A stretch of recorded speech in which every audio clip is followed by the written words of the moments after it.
మనకి మొన్న ఇంగ్లాండ్తో first test complete అయింది కదా. మరి ఈ టెస్ట్లో ఇండియా ఓడిపోవడానికి అసలు మెయిన్ రీజన్ ఏంది భయ్యా అంటే ఏం చెప్తారు మీరు అందరూ? అయితే దీనికి వన్ ఆఫ్ ద రీజన్ అయితే ఖచ్చితంగా మీరు బౌలింగ్ లోపం అనే కదా ప్రతి ఒక్కరు చెప్పేది. అయితే మరి ఈ బౌలింగ్ లోపం గురించే గౌతమ్ గంభీర్ కూడా రీసెంట్గా మాట్లాడటం జరిగింది. అయితే గంభీర్ ఏమంటున్నాడంటే మీరు ఒకటి గుర్తుపెట్టుకోండి, అంతకుముందు మన టీమిండియా టెస్ట్లో నెంబర్ 1 పొజిషన్ ఉందంటే దానికి మెయిన్ రీజన్ మన బౌలర్స్ చూసుకుంటే వాళ్ళు అందరూ కూడా ఎక్స్పీరియన్స్ బౌలర్స్.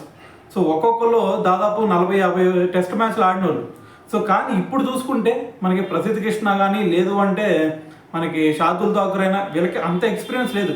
కేవలం ఇక్కడ ఎక్స్పీరియన్స్డ్ బౌలర్స్ ఎవరన్నా ఉన్నారంటే మనకి బుమ్రా, దాని తర్వాత సిరాజ్. సో వీళ్ళిద్దరు మినహాయిస్తే మిగతా అందరూ కూడా అంత ఎక్స్పీరియన్స్ ఉన్నవాళ్ళు కాదు.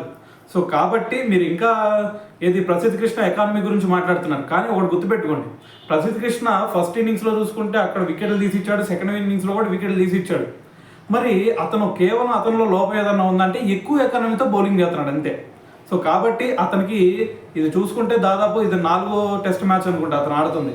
మరి టెస్ట్ క్రికెట్లో అంత అనుభవం లేకపోయినా సరే వికెట్లు తీసిచ్చాడు. ఎకానమీ పక్కన పెట్టేసేయండి, ఎకానమీ అనేది ఇంకా మ్యాచెస్ ముందుకెళ్లే కొద్దీ ఖచ్చితంగా ఆ ఎకానమీని కూడా మెయింటైన్ చేయగలుగుతాడు అతను. సో ఇప్పుడే మీరు అతని మీద పడిపోయి అతను ఎక్కువ ఎకానమీతో బౌలింగ్ చేస్తున్నాడు అతను పక్కన పెట్టేసేయండి అంటే అతను ఇంక ఎప్పుడు 40-50 మ్యాచెస్ ఆడతాడు, దాని తర్వాత ఎప్పుడు అతను ఎక్స్పీరియన్స్ గెయిన్ చేస్తాడు, దాని తర్వాత ఎప్పుడు మన ఇండియాకి విజయాలను అందిస్తాడు. సో కాబట్టి మీరు అప్పుడే తొందరపడాల్సిన అవసరం లేదు. మనం ఓడిపోయింది కేవలం ఒకే ఒక్క మ్యాచ్ మాత్రమే.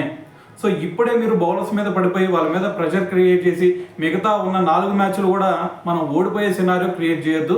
సో ఖచ్చితంగా మన బౌలింగ్ డిపార్ట్మెంట్ మీద నాకు పూర్తి నమ్మకం ఉంది.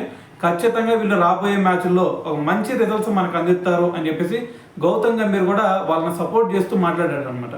మరి ఇది విన్న తర్వాత మరి గౌతమ్ గంభీర్ చేసిన కామెంట్స్ మీద మరి మీరేమనుకుంటున్నారు అనేది కూడా తెలియాలి కదా. సో అందుకే కింద కామెంట్ చేయండి.